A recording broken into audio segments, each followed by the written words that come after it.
Imagine a world of no more privacy, where your every purchase was monitored and recorded in a database, where your every belonging was numbered, where someone many states away or perhaps in another country had a record of everything you had ever bought, of everything you owned, of every item of clothing in your closet, every pair of shoes. Imagine a world where even people were numbered and tracked at a distance. My own thoughts about privacy led me to begin researching the issue about 4 years ago. In 1999, I became concerned about supermarket and grocery store cards, the seemingly harmless loyalty cards that you began getting asked for in the early 1990s in order to qualify for discounts at the supermarket.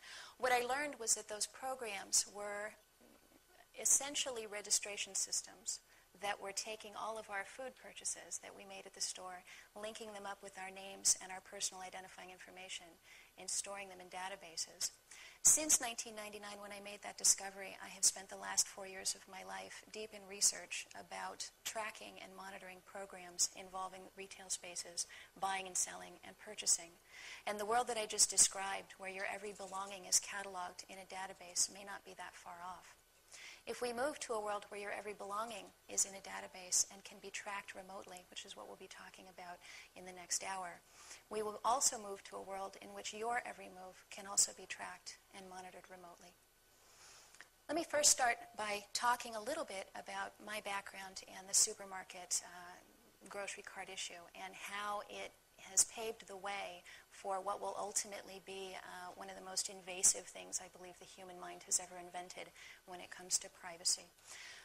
In the early 1990s, grocery stores hit on an idea that if they could find a way to offer you something special in exchange for shopping at their store, that you might be more likely to go there instead of to the competitor. So in the early 1990s, a couple of grocery stores got started printing up little cards asking you for registration information. And when you filled that out and you went to the grocery store, you qualified for actual discounts.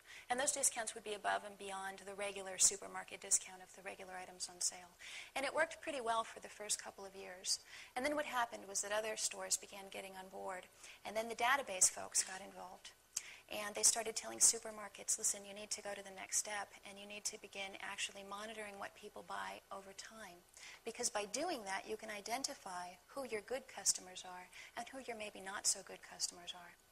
So what happened was these grocery store cards became linked to incredibly detailed databases of information, to the point where now oftentimes those databases of information will contain what they call, the supermarket can buy something they call a penetration profile, which includes additional information about you, not only what brand of orange juice you buy or how often you buy toilet paper, but they can also buy information such as how much your home mortgage is, or your auto insurance record, or the type of car you drive, or even your dress size. Once that information began getting collected in these large databases, the databases began growing and growing, to the point where now these databases are absolutely enormous. The card programs, the food purchase registration programs is what I call them, have now spread over the entire globe. The last I heard, a program was going into the nation of Yemen in the Middle East. So they have truly become international. They operate a little bit differently in different countries. In some countries you get points or rewards, sort of like the old-fashioned S&H green stamps. Here in the United States, though, the model is still a two-tiered pricing program where if you don't comply, you pay a higher price. What we found through, or what I found through my research in the last couple of years is that very coercive tactics were used to get people to sign up, such as in some cases doubling the price of certain grocery items if you didn't have a card, and leaving the price at the manufacturer's suggested retail price. In other words, no discount at all, even when you did present a card. We found that the prices at card stores are higher, and we found a whole host of problems with these programs. But nevertheless, what has happened is over the last 10 to 13 years now, about 80% of American households now participate in some form of purchase registration program through those cards. Now, in the course of doing this research, last year I was asked to write an article for the Denver Law Review. And they said, what we'd really like to know is what are the privacy implications of having purchases monitored and registered in databases? What really does that mean, and how deep does that problem run? And in doing that research, I spent about 3 months reading very esoteric industry journals, reading retail industry journals, reading electronics journals, reading anything I could get my hands on to try to answer that question of how far does the surveillance and registration go. And I stumbled across something in the course of doing that research that absolutely made my hair stand on end. And that something is what we'll be talking about tonight, radio frequency identification. Now, at the time that I stumbled across this about a year and a half ago, it was the radio frequency. I'll be explaining what it is, and I'll try to be non-technical tonight because it can be a bit of a technical concept. At the time that I stumbled across this in doing research for this other article, it was not known really by anyone that this was happening. Only a handful of engineers at research institutions like MIT and the, of course, global corporations that were funding it and were behind it. And let's see if we can do our first slide. What I discovered was that out of MIT, the Massachusetts Institute of Technology, that's based out of Boston, Massachusetts, and it's where we get some of our best engineering and mathematics and science minds get trained at MIT. MIT had hooked up with Procter & Gamble and Gillette to create something called the Auto ID Center. Auto meaning automatic, not automotive. Auto ID meaning automatic identification.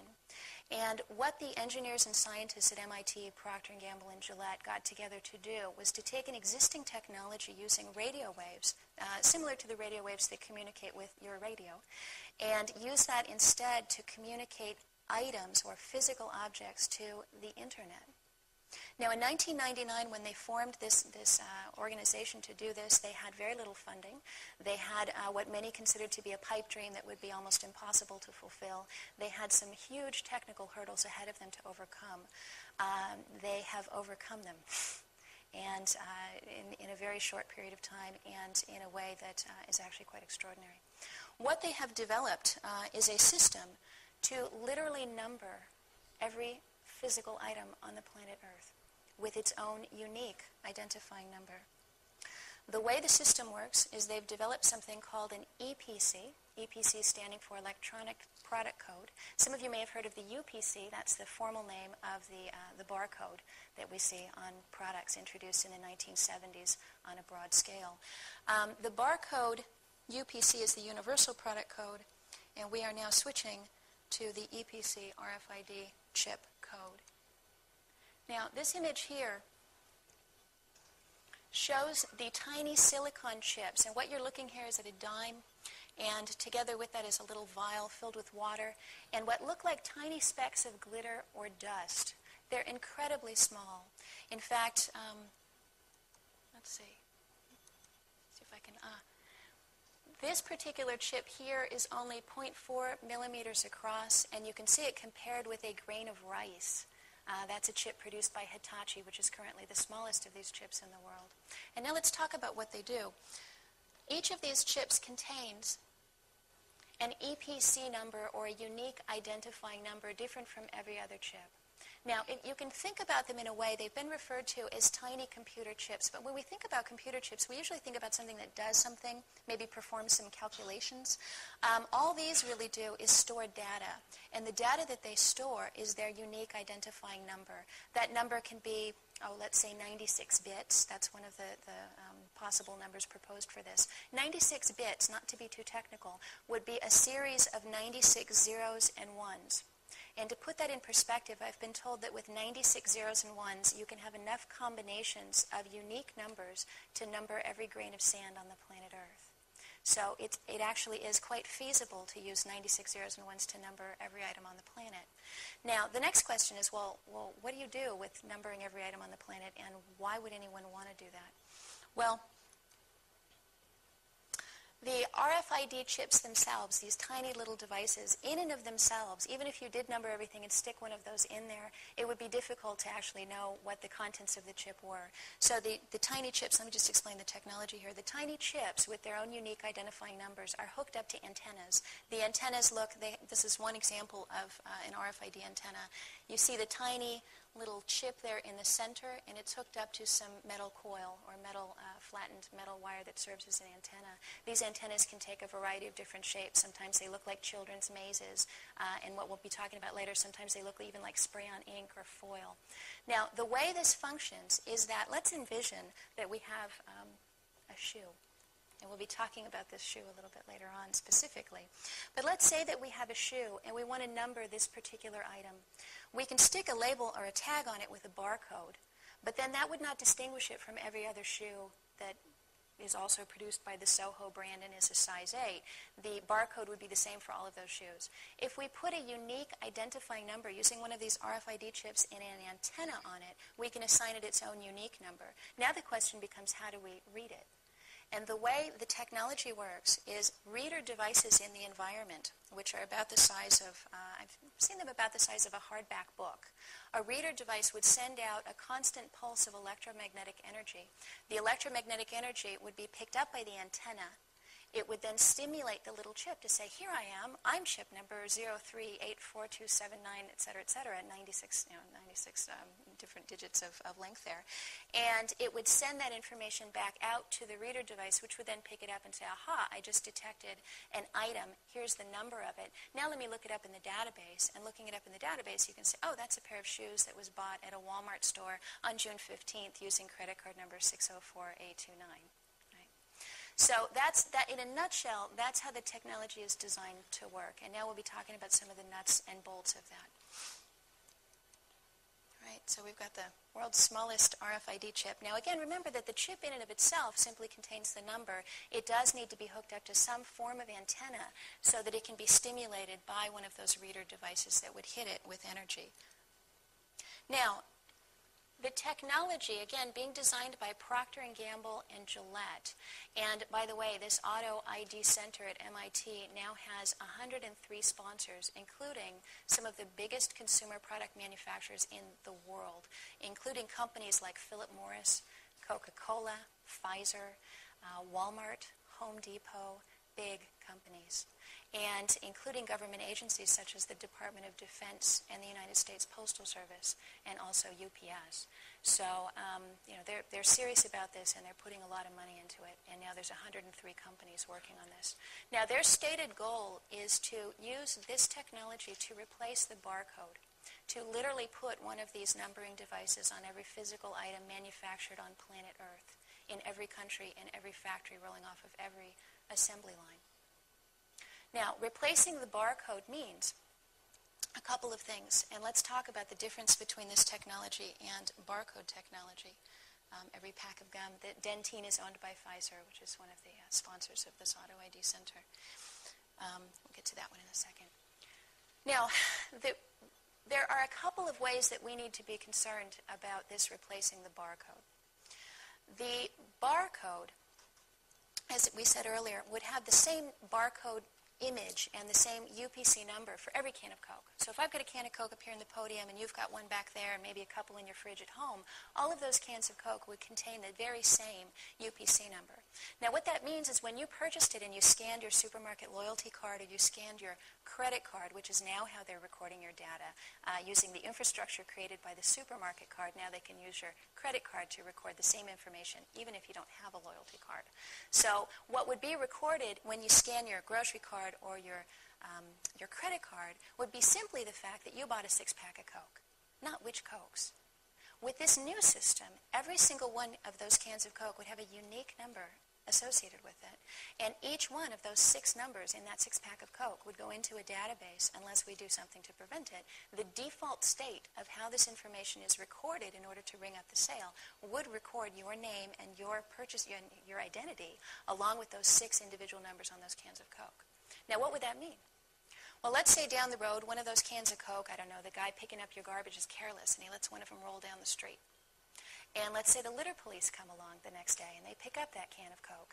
They can actually run a reader over it, figure out its unique identifying number, look it up in a database, and see that you were the person making the purchase. And you could get, an automatic littering ticket in the mail.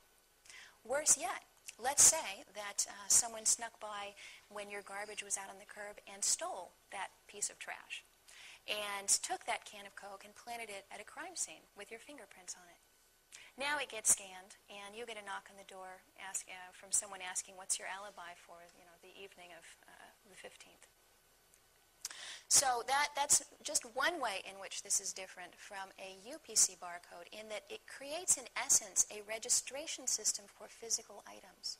Now, depending on your politics, I don't know where folks listening to this stand on guns, but there has been some real concern about registration of guns. And one of the arguments that's commonly used to argue against registration of guns is the fact that in countries where registration of guns has been carried out in the past, oftentimes registration leads to forms of control.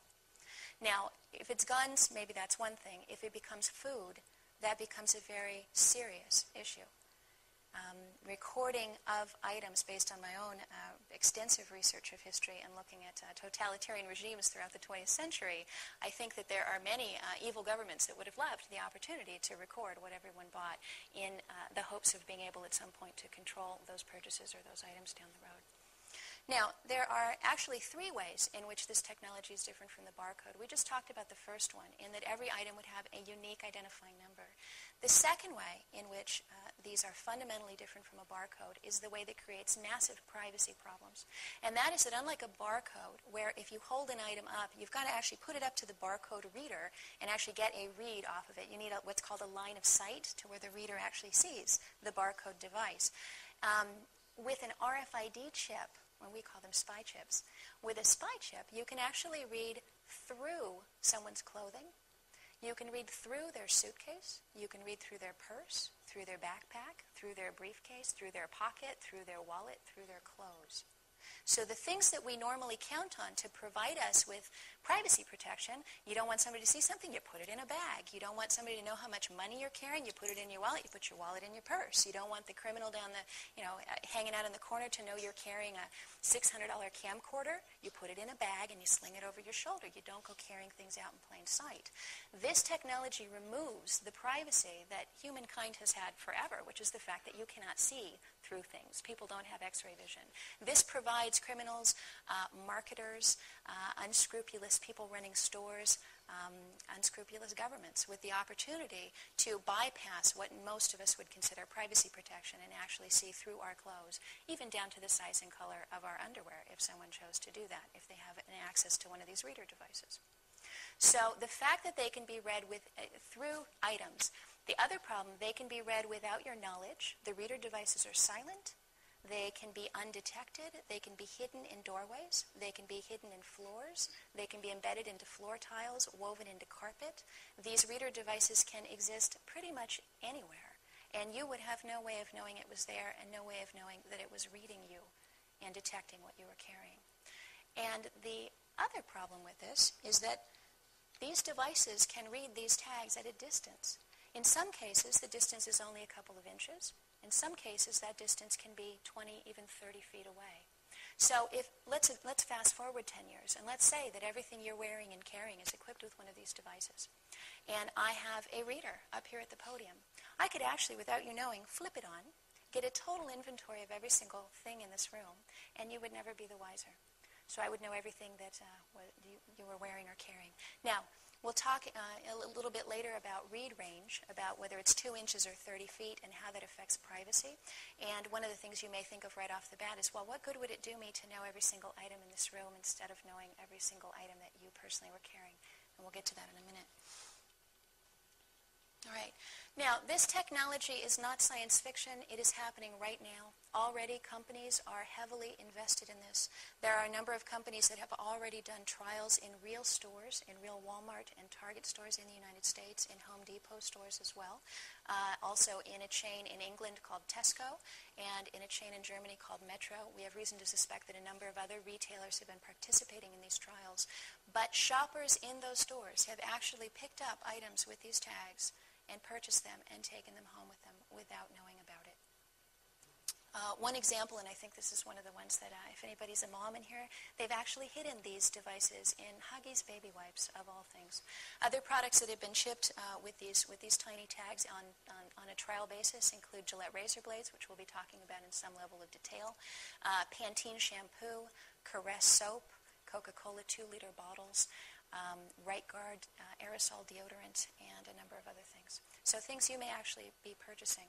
Now, there's a pretty good chance that this has not yet happened here in South Bend, Indiana.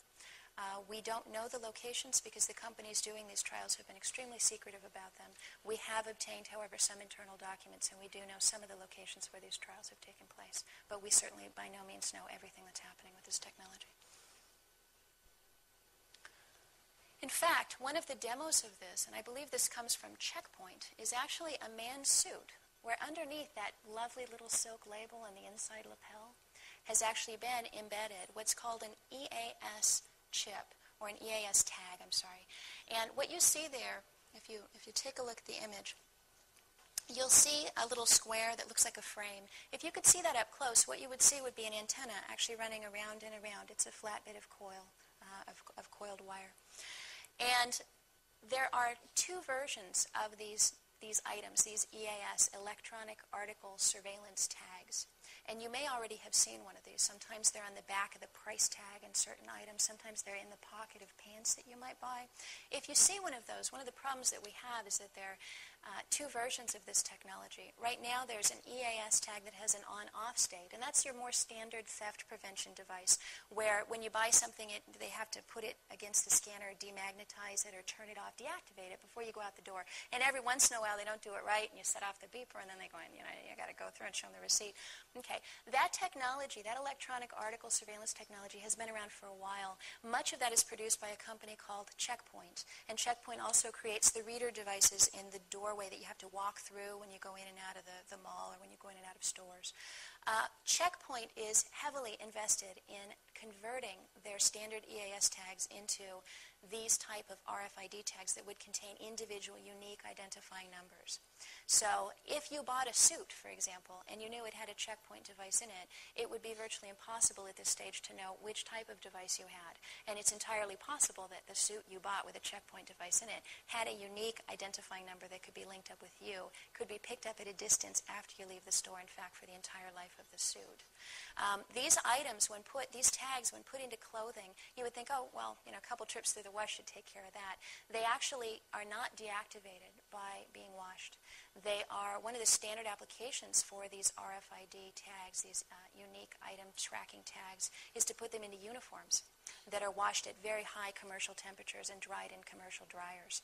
So it does not kill them to go through the washer and dryer. They can handle 10 years of that kind of abuse and not be killed.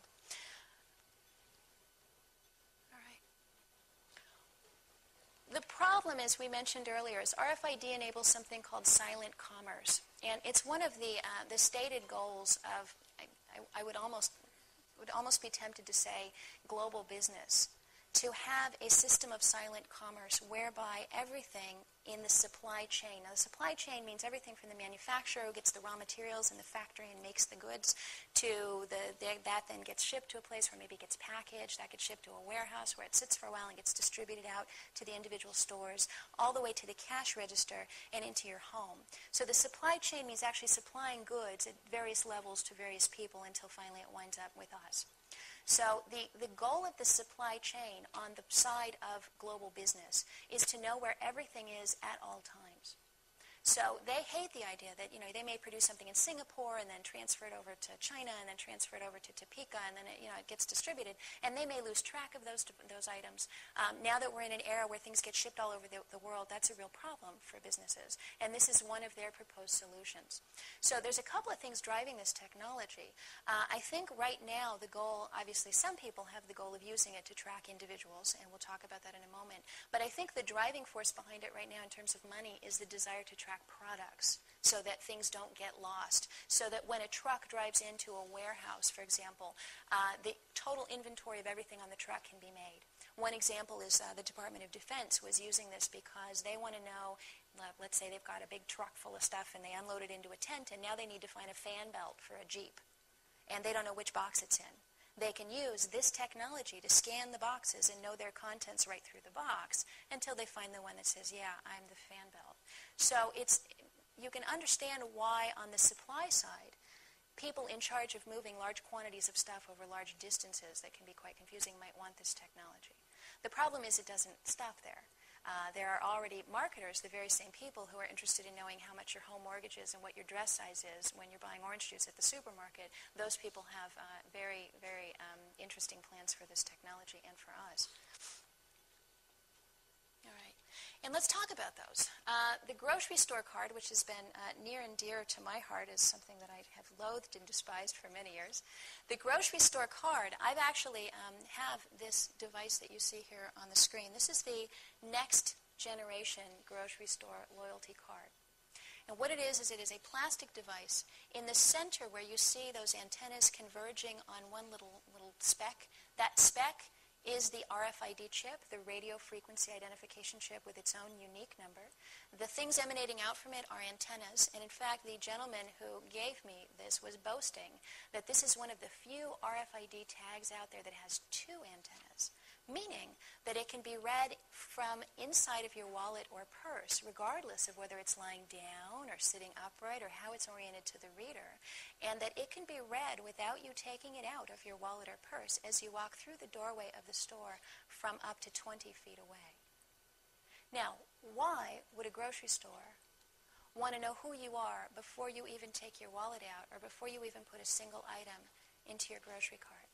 And the answer to that is that the grocery stores and other retailers have now gotten into the business of identifying profitability segments, where they actually make a determination based on your entire shopping history. Now remember, up until the 1990s, there was really no way for a merchant to know what your shopping history was. So we all got treated equally and kind of democratically when we walked into the store. Customers always right, and when you walked in, they would greet you with a smile no matter what, because who knows how much money you were carrying in your wallet. This changes everything, because now if you take this technology, which can identify you, you link it with a loyalty card, which contains all of your past purchase history, they can run sophisticated computer analyses on you and determine whether you are what they call the preferred shopper in the top tier, and that's probably the top 20-25% of shoppers that account for most of their profits, or whether you are in the bottom tier of profitability, the person who goes in and only buys things on sale. And they use ugly terms to refer to those shoppers. They call them things like bottom feeders and thieves. And they use terms to refer to how they would like to treat those shoppers, such as digital redlining. Meaning that if you were one of those shoppers and you reveal your purchase history to them by scanning a loyalty card, and let's say you're a college student, or let's say you're a little low on your luck, or you maybe just like to shop frugally, and you've been buying items on special, they want to identify you, and according to the advice of some supermarket consultants that I've been reading lately, they would like to offer you higher prices and poor service to discourage you from shopping at the store altogether. In fact, there is an article in a magazine called In-Store Marketing in England, which actually talked about formalizing this process, identifying people before they walk into stores in order to actually ask them not to shop there, possibly even putting bouncers at the door so that if they identified you as someone, who's returned 3 items in the past year, they would actually have someone come up to you and say, we're sorry, we simply can't please you. We've noticed that we're just not good enough for you. We'd like to escort you to the door and ask you to shop somewhere else. Now, on the other hand, if you're one of the top shoppers and you're in this upper tier, you might be listening to this going, well, I kind of like that idea. They're going to treat me the way I deserve to be treated, as a valuable customer. Well, your road is going to be even worse, because all of the microscopes are going to be trained on you, because you're who they want to target. And they do use words like target and prey. Like, you are their prey, you're their quarry, was another one that I saw recently. You are their target. So if you're in the top tier, it may even be worse for you, because it means that they will do things like train their surveillance cameras on you and follow you around the store.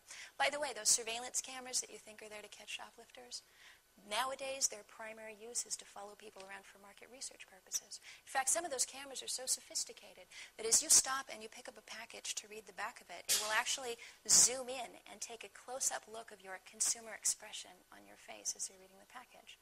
Companies who do that include a company called, get this right, EnviroCell, S-E-L-L, is selling in the environment. They will actually come in for a fee and wire any retail establishment or restaurant with extensive and sophisticated surveillance equipment that will actually record people's conversations. They will actually even send in fake shoppers who will push a little cart around next to you and record everything you say and do. They will actually take fact, I think probably the worst thing I heard of EnviroCell doing was they actually wired a Denny's restaurant with hidden cameras and hidden microphones to record people's conversations as they interacted with the menu. And their stated reason is they want to improve your shopping experience. This is all for your own good. It's going to make things better in that restaurant for you. Now, if you can imagine that all of this infrastructure is in place, oh, and let me name a few other things. They have thermal heat sensors that can track you around the store. They have trackers in the floor that can tell how much you weigh as you stand in front of something. So you take all of this sophisticated surveillance and tracking technology, and the only thing that they have not been able to do as they track you around and see what color hair you have and what's in your basket is they have not been able to tell exactly who you are, unless you did something like pay with a credit card or scan a supermarket card, which is something I would recommend everyone in this room stop doing immediately. Pay cash while you can. Now, the thing they've not been able to do is know who you are. With this, let me see if I can get it back up, okay? There we go. With this new loyalty card, which, by the way, you would probably not even know you were carrying, with this new loyalty card, they can identify you as you walk in the door, and they can then track you actually around the store. There are shelves with digital, real-time price changers on them, where actually you can, and in fact, one of their ideas here is to offer different prices to different people. So as you approach the shelf would actually be able to interact with some device that would beam your identity, maybe like a mobile speed pass. There's a store called Stop and Shop in New England that's actually using mobile speed pass devices for payment. The prototype is you would beam your little speed pass at the shelf, and the shelf would beam back your own unique individual price. Now, ultimately, the goal would be to charge everyone a different price based on who they are, and of course, they can't do that until they've identified who you are. And the idea for those bottom feeders or those thieves or those people at the bottom of the shopping profitability tier, the idea would be to make them pull their weight by charging them incredibly high prices, or discourage them from being there at all because, of course, they're just taking up space and pushing around a cart and breathing the air and using up your cashier's time. And we don't want those kind of shoppers around here. And hopefully one of these days we'll figure out how to get rid of them altogether. So the next thing they're working on is putting these identifying chips into credit cards. And in fact, IBM has a proposal underway right now to embed these remote identification chips into people's checkbooks, their ATM cards, their passbooks, so that the same thing can happen to you when you walk through the door of your bank. So as you walk into the bank, the stated goal here is that they would know how valuable you were to the bank so they'd know how to treat you. So if you're the person who has, $500,000 in your bank right up to the federal insurance limit, then who knows, the bank manager may come over with a glass of wine and invite you into his office. If you're the schmo who walks in with 37 cents in your bank account, those doors may actually close up and you may find yourself rerouted down to the basement where there's a swinging light bulb and a teller and a line 50 people long. And that's almost happened to me actually at my bank branch in Cambridge, where they actually have put the tellers down in the basement, almost in the dark. It's kind of creepy. I don't believe they can identify us yet through our bank cards, but it's definitely coming. Now, this device that you see here, this Visa device, this is part of the emerging trend of smart cards. When you hear about smart cards, and by the way, these tags that we're talking about that I call spy chips or spy tags, they're, the opposite spin on these is to call them smart tags and smart chips, that they're going to make things safer and smarter and better and somehow more wonderful for us. They're doing the same thing with the credit cards. If you are offered a credit card with a smart chip in it, run screaming, say no. You really don't want that chip in there because the chip can contain all sorts of information about you. It can be more sophisticated than simply the number that identifies you or that beams out your identity over a distance. It can actually contain much more detailed information about you. And even where you've used the card, your last couple of shopping trips could be stored on there. There's really no limit to what they can put on there because they can store data. And again, the problem here, as you can see from this image, is you have no way of knowing that this tiny device is inside of there. And now, when you're in the store, what else could happen to violate your privacy using RFID? Well, Gillette has actually been using these tags to violate people's privacy in the name of stopping shoplifters. This image here comes from confidential internal documents from the Auto ID Center at MIT. We actually, and I, by the way, run a consumer organization called Caspian. You can look them up online. Will be the first search hit you see. Caspian stands for Consumers Against Supermarket Privacy Invasion and Numbering. And our website is online at www.nocards.org. No cards because we fight supermarket cards. That's how we got started. One of the things that researchers at Caspian discovered a couple months back in poking around the Auto ID Center's website was that by simply typing in the word confidential in the search engine on their homepage, you could actually access all of their confidential internal strategy documents. And what made this particularly ironic was that when this organization was asked, what are you going to do about all this data you're going to be collecting on people? How is that going to be protected? And their answer was, don't worry, internet security is completely foolproof. And of course, it was just a couple weeks later that we proved that these folks couldn't even protect their own privacy. I have very little faith in their ability to protect ours. So it did create kind of a gold mine for us in terms of understanding what they're doing. And in fact, had it not been for that little mistake, we would not know about the Huggies baby wipes and the Caress soap and the Walmart trials and the Gillette Smart Shelves and everything else that we know about. So a lot of what you're learning about in this talk comes directly from the Auto ID Center and from their own internal documents. So what we found was this one image, and I realize it's not incredibly clear here, but it says RF-enabled shelf, theft prediction, and deterrence at shelf. Now, Gillette razor blades are one of the most stolen items in retail stores. Right? They're very value-dense. A crate of Gillette razor blades. In fact, if you think about it, I've got maybe a 5-ounce package of Gillette razor blades that was $10. So if you picture a big crate of those, they're worth a lot of money. And a lot of them do get stolen. Now, most of them get stolen on the supply side, where maybe a truck driver, kind of goes in to get a cup of coffee, leaves maybe the back door unlocked, and a buddy comes over and crowbars it open and takes off a couple of, crates of razor blades. But they do have a legitimate theft problem. It is a problem for Gillette. Their solution to it, though, is one that I have a real problem with. What they decided to do, let me see if I can find it. There we go. Is hide RFID tags in Gillette products. Now, this is an X-ray image, and in fact, it's a little bit difficult to see because I believe the bottom part of my screen is getting cut off there, but we'll see if we can fix that. In the bottom of this X-rayed Gillette package, what you would be seeing, and you know what? Well, what you would be seeing would be the actual RFID tag. It goes around and around like a coil. It's got the chip in the middle of it. And they were actually sticking those with adhesive right onto the inside of their package. And they were boasting that not one person complained about seeing this tiny thing in there. Of course, who would know what it was if you saw it in there? Well, once it was in there, they were using something they call the Smart Shelf, which we call a spy shelf, to detect the presence of the razor blades on the shelf in the store. Now, if you look there, you'll see a little black device underneath the shelf. The shelf is plastic because these metal interferes with the radio frequency. So one tip-off to the fact that your store may be messing around with this technology is if the metal shelves start coming out and different-looking plastic shelves start coming in. That's usually one of the first signs that this is happening. Now, this tiny device underneath here is an RFID reader. It reads the presence of the razor blades on top of the shelf. So it might be saying constantly with its little energy beaming out, 20 razor blades, 20 razor blades, 20 razor blades. And then when you pick one up, it goes, oh, 19 razor blades. And then a hidden camera in the shelf snaps a close-up of your face, a mugshot of you, as you pick up the razor blade off the shelf. Now, they take this mugshot, and it gets redirected back to security. As you walk around the store, we have reason to suspect, although we're not certain, that it actually tracks you around the store with the package of razor blades. There's a sort of ambiguous image on their website that would indicate that, but I won't say that with certainty.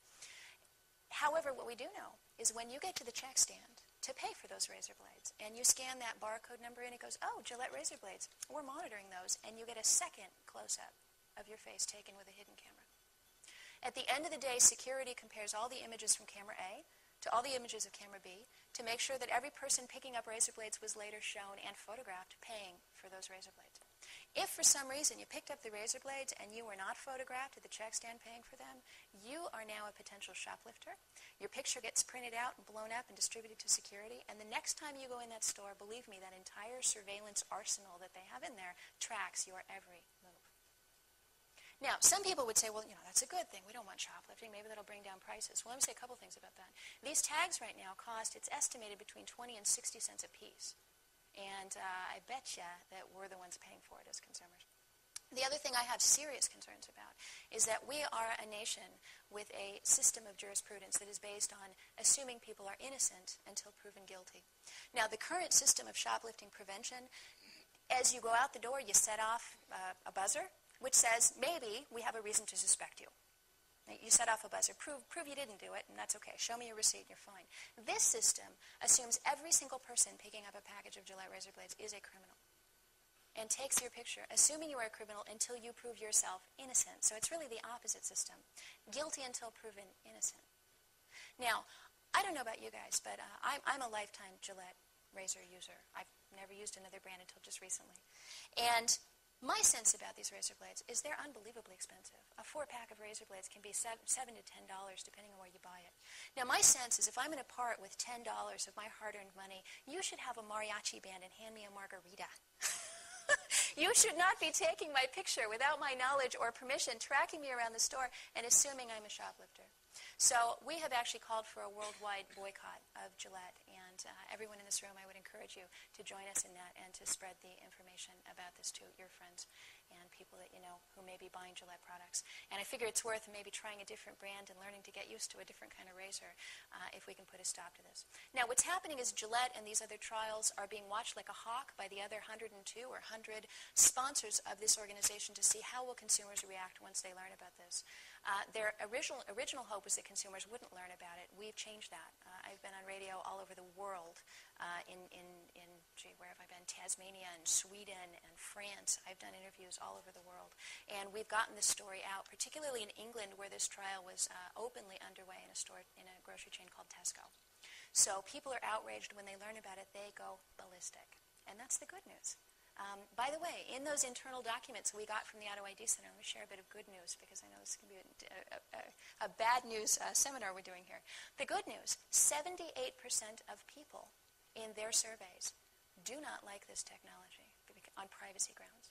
78% of people oppose it on privacy grounds. They believe, as they should, that this technology will be abused, it will get out of control, and people won't be able to stop it, and that we cannot trust these companies to do the right thing with this technology. And already, I mean, this is the tip of the iceberg in terms of abuse here with this trial. All right. Target has been, let's see if we can get this up. Hang on. There we go.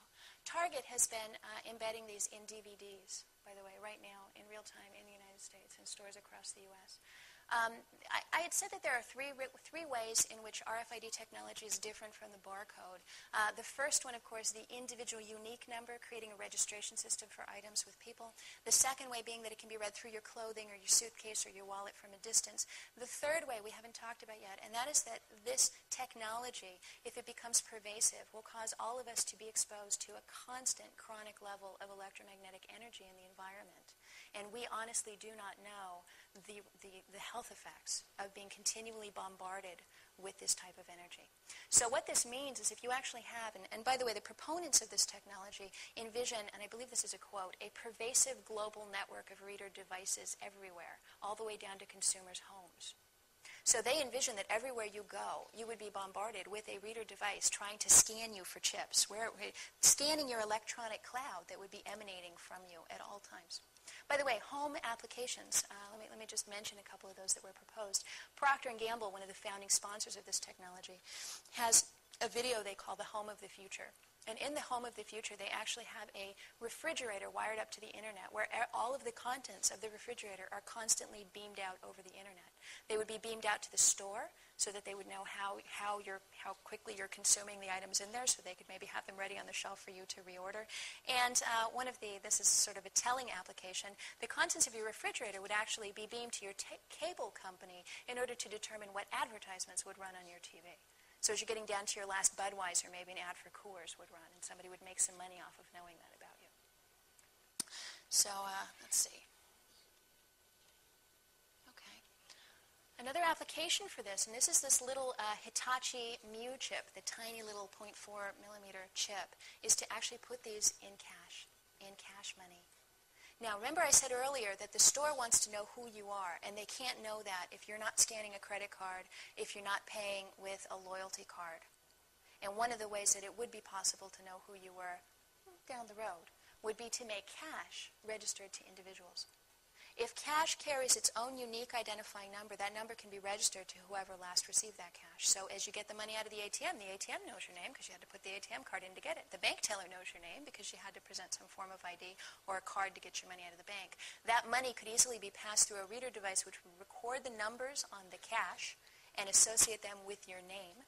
That information could then be provided, say to Homeland Security, or say to John Poindexter, who is the individual with the Defense Department who wanted to create something called Total Information Awareness, later renamed Terrorism Information Awareness, later questionable whether it will even be funded or not, but that program should send chills down your spine. That is the program that says the federal government, in the name of protecting us, needs to have access to every single piece of data about every single person in this country in every single database. Meaning everyone from your supermarket, to your phone card records, to your Kinko's photocopies, to your banking information, you name it. Having access to all of that information. All right, so you can imagine that the next information that they might want to have would be the money that you took out of the bank, and maybe where you spent it, and who you gave it to, and at what point that changed hands.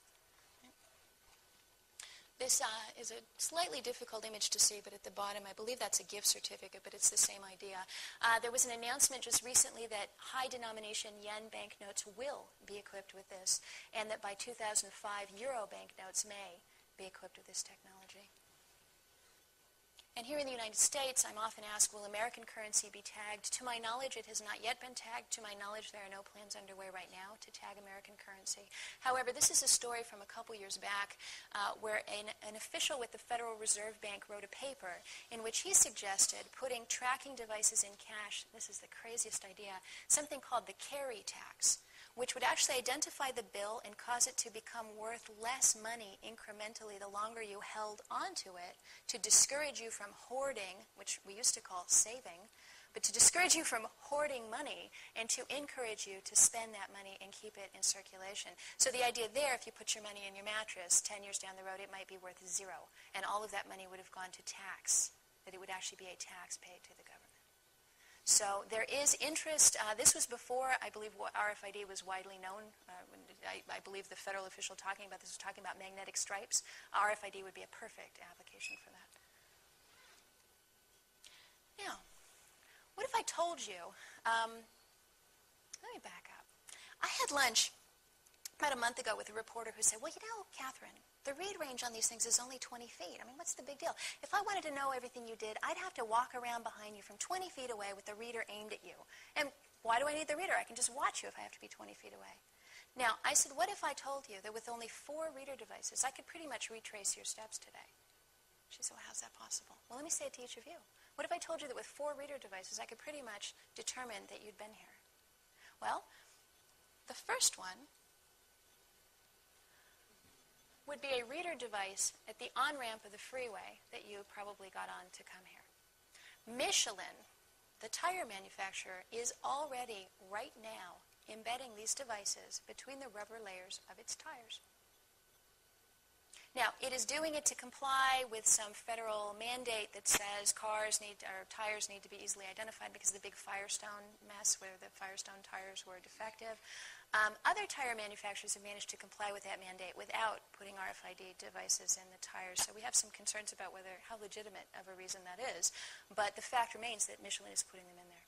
Now, these can be read going 90 miles an hour from a couple feet away. Now, do you need one of these? Let's say it's a couple foot read range. Do you need a reader device every 2 feet down the freeway? No. You only need one in the on-ramp and one at the off-ramp. Because once you get on the freeway, you're not going to fool it away until you get off. So let us say that as you got on the freeway to come here this evening, you drove over a strip laid down in the road that read your identifying information from that tire. And then you drove down the freeway. Let's say you came 30 miles. And when you got off, another one went up, got off the freeway now. Now, not only would someone then know where you traveled, but they'd also know how fast you went, and they could even issue you an automatic speeding ticket if you got off the freeway a little faster than you should have. Now, once you've gotten off the freeway, the fact that you're driving down a road is usually not of much interest to anybody until you get somewhere, because you can't do too much in your car. So as you're driving down the road, the next thing you're going to do is pull into the parking lot to come into this building.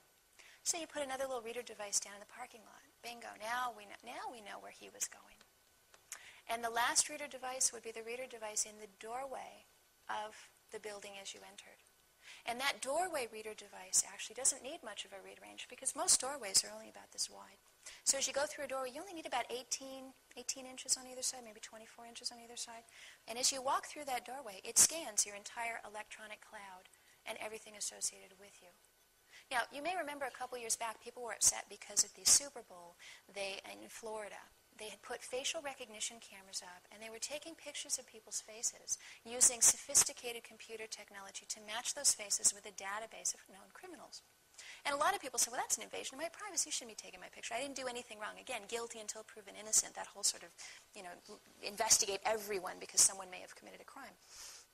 That's child's play compared to what we will have if we allow this technology to go forward.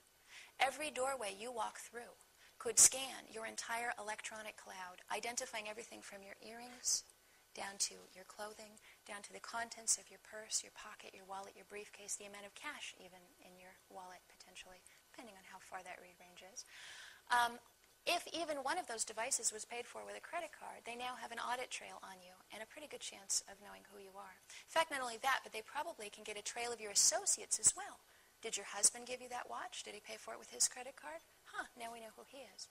Did you have lunch maybe last week with a coworker and maybe walked off with their pencil?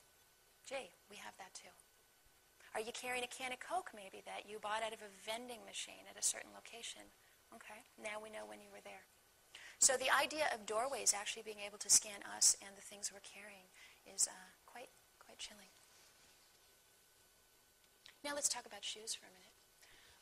This actually says, are you wearing track shoes? And I apologize that the bottom of that's not visible. A little play on words there.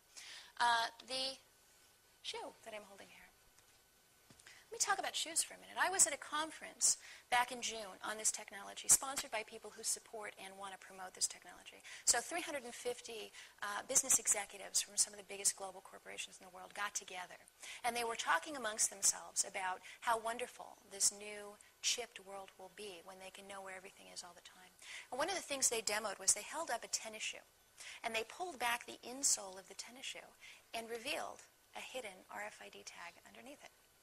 Now, this is a prototype. To my knowledge, it has not yet been produced or manufactured. But their idea, and see if this sounds as crazy to you as it did to me, their idea was that, won't it be great when we can put these devices in shoes and we can, we won't have to have those sorting parties in the back of the shoe store when they all get jumbled together and we've got to identify the size 7s and the size 8s and we've got to find the match at the left and the right. And it'll eliminate that horrible problem that all of us have had so many times where you buy 2 left shoes or a size 9 with a size 3. I don't know. Hasn't happened to me very often. That was their stated reason for wanting to put these devices in shoes. Now, just common sense would say if you aimed a reader device at a pile of shoes, all you'd get back would be a bunch of numbers. It wouldn't help you match them up any better than anything else. Maybe putting blue labels on size 7s and red labels on size 8s would be a lower tech, cheaper, and more efficient way of doing that. But what it would do if you put RFID tags in shoes is it would provide an almost foolproof way of identifying individuals. Now, a lot of people talk about, is this going to wind up in our hands? Is this going to wind up implanted in our bodies? And we'll get to that in just a second. But you don't really have to do that to identify people. Let me ask you this. When was the last time someone else wore the pair of shoes you have on your feet right now? Shoes are the one item that we don't trade. Shoes are the one item that, in fact, other people usually don't buy for us because they can't really even know our size. Shoes have to fit properly. And once they fit properly, just cultural norms and size issues and a bunch of other reasons say we don't share them. And most men only have 2 or 3 pairs of shoes they wear regularly. Most women only have 3 or 4 pairs of shoes as well. So if you could identify those shoes, and if you could put a tracking device in them, you could follow someone pretty easily. Now let me talk read range. Now remember we said up to 20, 30 feet? 20, 30 feet is not helpful. Let me tell you why. I'm standing here and I've got a reader and I go zoom, right? I now know every chip in this room. I get back 1,000 numbers. That's not helpful to me, right? It could be in some certain scenarios, but to really know individually information about what you're carrying, not as helpful.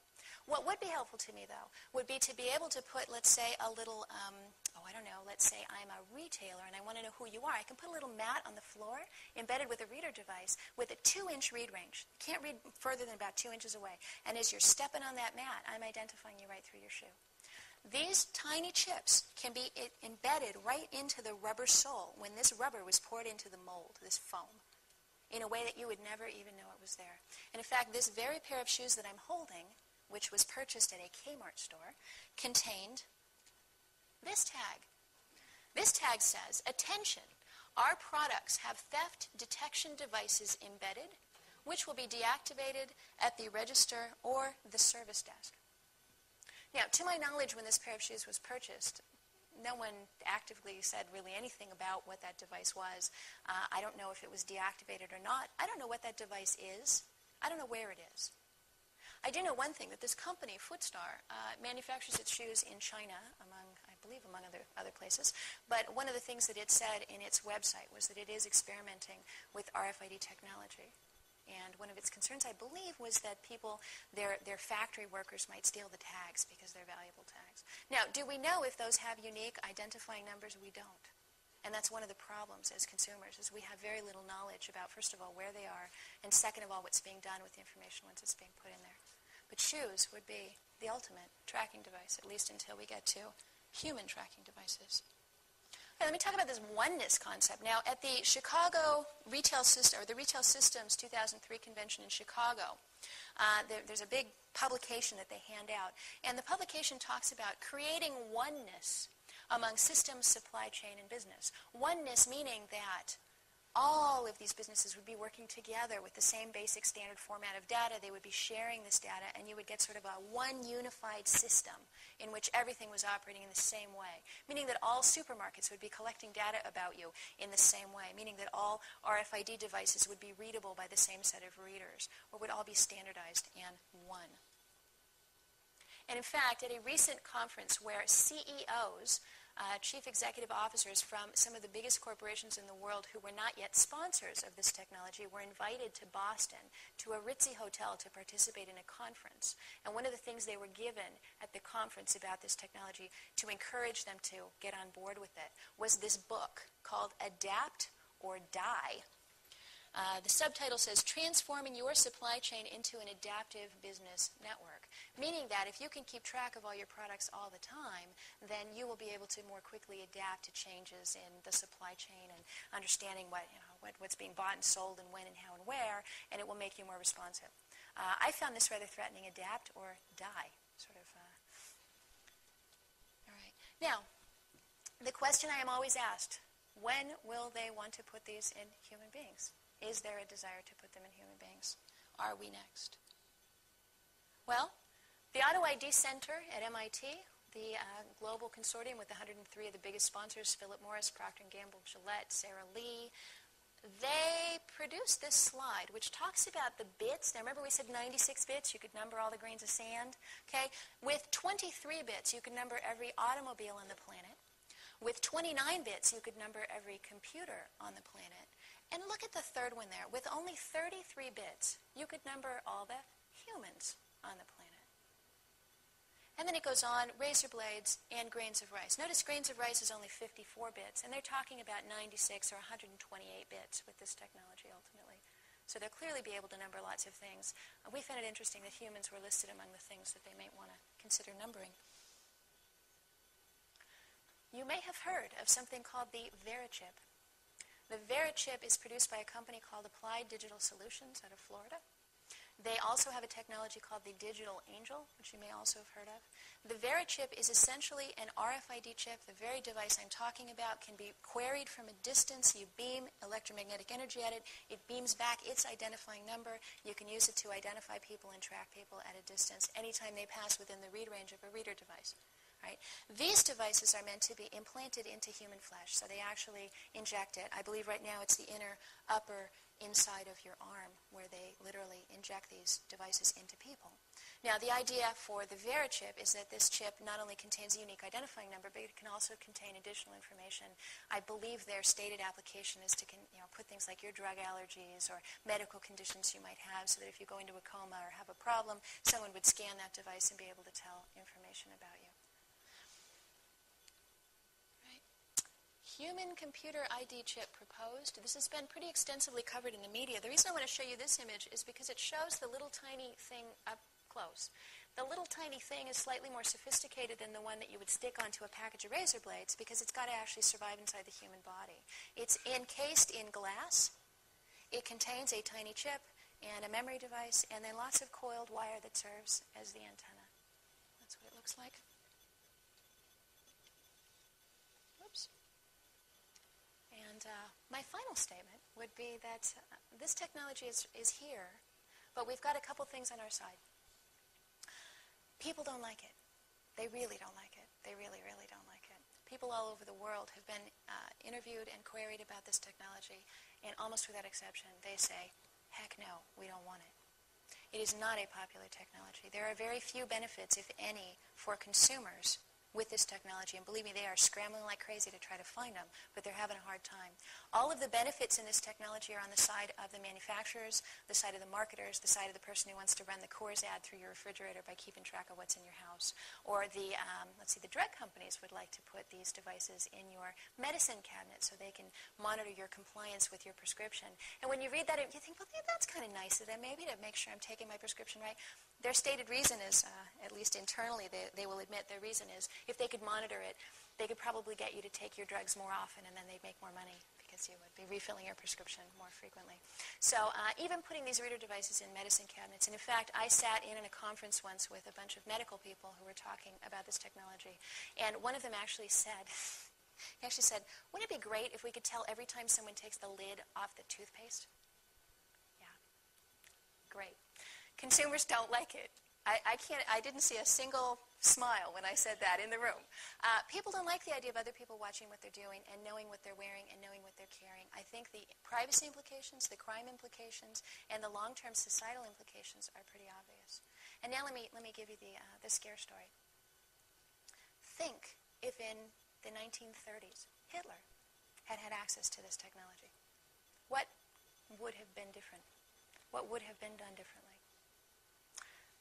The technology that we have even now, let's say that you had Anne Frank living in your attic. And let's say that you knew that your purchases were being monitored with your credit card or your loyalty card. And you knew better than to buy more than usual to feed Anne Frank. And you made a decision that you and your family members would just eat a little bit less to provide for her. So you'd cook a normal amount of breakfast, and you'd maybe cut off some of the eggs and put them on a plate, and somebody would carry them up to Anne. They'd never know, right? Well, do you know that AC Nielsen and Catalina Marketing and all of the companies that keep track of what people buy have got this down to such a sophisticated science that one of these companies boasts it can tell if there's more people in your household than you're claiming or than you're buying for at that one store. You know how they can tell? By how much toilet tissue you buy. So unless you're sharing toilet tissue and being careful that Anne Frank only gets the little extra bit of leftover toilet tissue, they're going to know. Now, take that and multiply it by about 10,000, which is about how many things we interact with in the course of a normal week. And if all of those things were trackable and registered and followable and monitorable, if that's even a word, then the possibility for abuse is really extraordinary.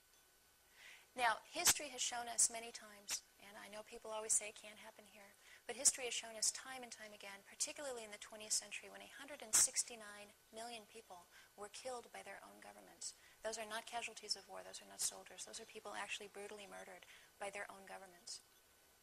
Right? We have a history of power being horrifically abused on this planet. This is power beyond your wildest imagining. Right now, maybe you're thinking about marketers knowing who you are when you walk in the door. Imagine someone like Stalin or Pol Pot knowing who you were when you walked in the door, knowing who you'd spent your time with, knowing who else walked through the door with you, knowing whose fountain pen you're carrying with you. Imagine the implications of having you and your network of associates tracked, followed, and known about at all times. It would make people very compliant. It would make them very obedient citizens. But what has stopped that kind of abuse in the past is good people who've stood up and said, you know what, we don't want to live like this. We don't want to have a dictator who's going to be evil and abusive and murderous. And good people have gotten together and have overthrown those type of governments. If we got this kind of technology in place, and if it was obtained and all of that power fell into the hands of someone evil who wanted to abuse it, all of the things that have kept humanity safe from those type of abuses in the past would no longer work. You would not be able to get together as the folks did in the tavern back in Concord and Lexington back in the days of the American Revolution. You would not be able to get together in a tavern and have those conversations if EnviroCell had planted hidden microphones and cameras in there, and if there were embedded RFID readers in the seats. And by the way, that's one of the other places they've been putting those, is in furniture. They can actually put them in the seat and know who's sitting there. Now, I usually, when I conclude this talk, I say shop safe, everybody. And I'd like to, first of all, say definitely shop safe. But I'd like you to think safe. And when I say think safe, I want you to think about what it means to be surveilled. It may create some degree of safety, but I'd like to talk to you about safety for just a second. The most surveilled people on this planet, arguably, were the citizens of Stalin's Soviet Union. Those citizens ran the risk of their every piece of mail being opened, their every telephone conversation being listened in on, their every neighbor being a spy for the KGB. Were they safe? Tens of millions of people perished in that country, murdered by Stalin because they opposed what he stood for. So when you think safety, I want you to think about the tens of millions of people killed in the Soviet Union because of too much surveillance and power in the wrong hands. Safety is a little bit less about maybe running the risk of some creep down the street mugging you, and maybe a little bit more about tens of millions of people being killed by a government out of control. And that being said, I will say, shop safe, everybody, and think about the choices that you make. Thank you.